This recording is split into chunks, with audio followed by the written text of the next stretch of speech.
This is Jay Pett, action reporter for the CJ3A page.com. I'm back from my trip to Winter Jamboree in Sand Hollow, back in the shop. Bam Bam turned out pretty good. The frame actually worked out, new frame worked out really well. And now we're going to take a look at this flat fender that I picked up from Matt Wetzel. I don't really have a professional film crew, so I'm doing this with my phone, but I'm going to show you a few features of this Jeep. Matt said the Jeep didn't have a name, so I'm going to call it Maisie for now.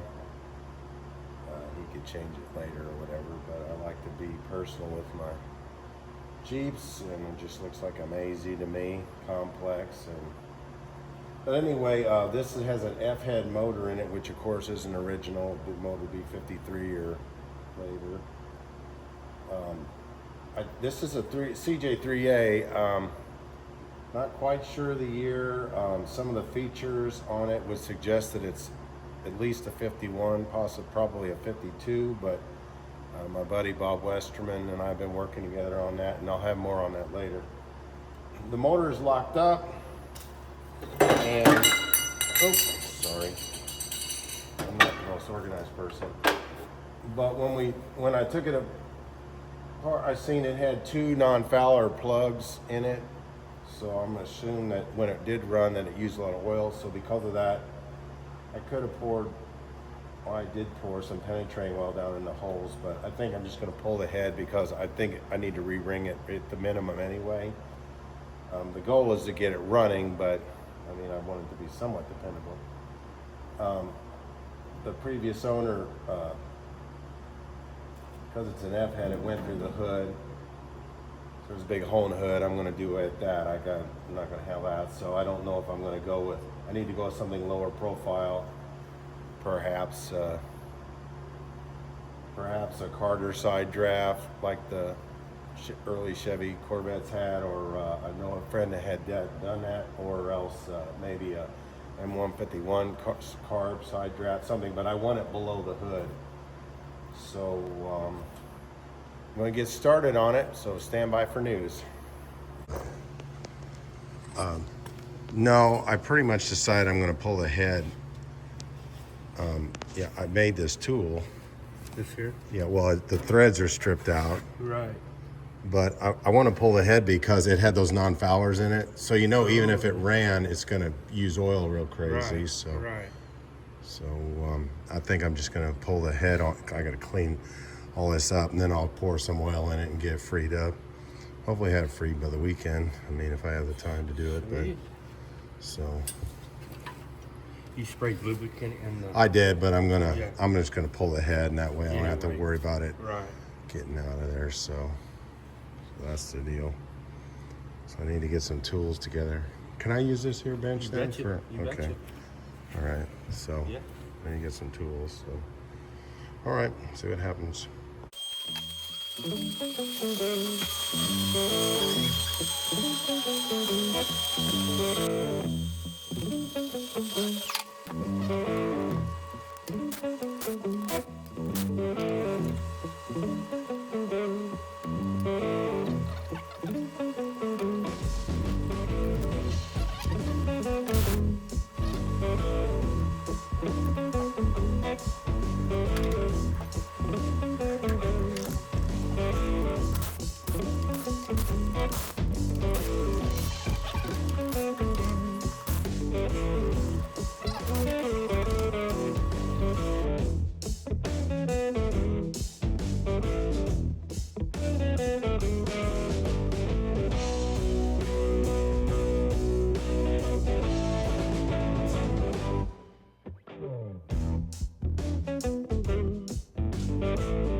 Anyway, it looked like someone already had some transmission fluid in at least the back 3 cylinders. I poured some in here, it's still stuck. We'll let that sit for a little bit, but might mean that it's the freezing might be a little bit lower in the motor, but that's enough for today. We got to go back to our real job for a little while, right? So, okay.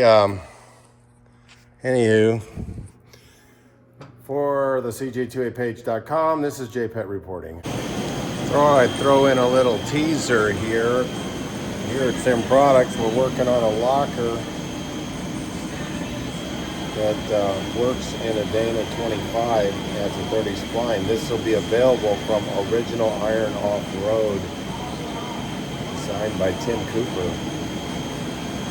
So just one of the products we work on here at Sim Products, and I'm going to leave you with a few clips from the Winter Jamboree in Sand Hollow, so enjoy.